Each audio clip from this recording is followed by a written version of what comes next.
အားလုံးပဲမင်္ဂလာပါဒီနေ့တော့ကျွန်တော် column chart မှာ negative number တွေပါတဲ့အခါမှာမတူညီတဲ့အယောင်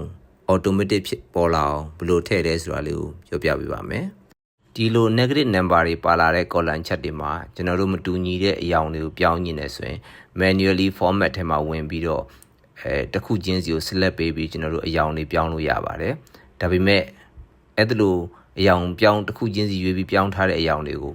နောက်ထပ် negative data အသစ် number အသစ်ထည့်လိုက်မယ်ဆိုရင်အယောင်တွေဟာသူ့လိုလျောက်လိုက်မပြောင်းပါဘူးဒါကိုကျွန်တော်တို့က negative number ထည့်လိုက်တိုင်းမှာကိုစိတ်ကြိုက်အယောင်တစ်ခုပြောင်းနေတယ်ဆိုဘယ်လိုလုပ်မလဲဆိုပြောပြမှာပါ column chart ကိုကျွန်တော်တို့ရွေးလိုက်မယ်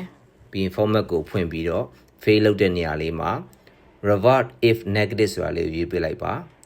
ဒါကျွန်တော်တို့အပေါ်မှာ solid fill ဖြည့်ခြင်းနဲ့ solid fill ကိုရွေးလိုက်မယ်ပြီးရင်တော့သူ့ရဲ့ညာဘက်မှာပေါ်လာတဲ့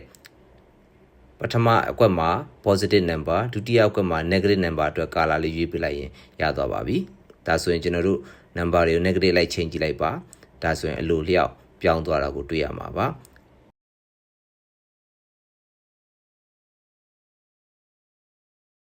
နောက်ထပ်သင်ခန်းစာလေးတွေလေ့လာခြင်းနဲ့ဆိုရင်တော့ subscribe and share လေးလုပ်သွားပေးပါခင်ဗျာအားလုံးကိုကျေးဇူးတင်ပါတယ်ခင်ဗျာ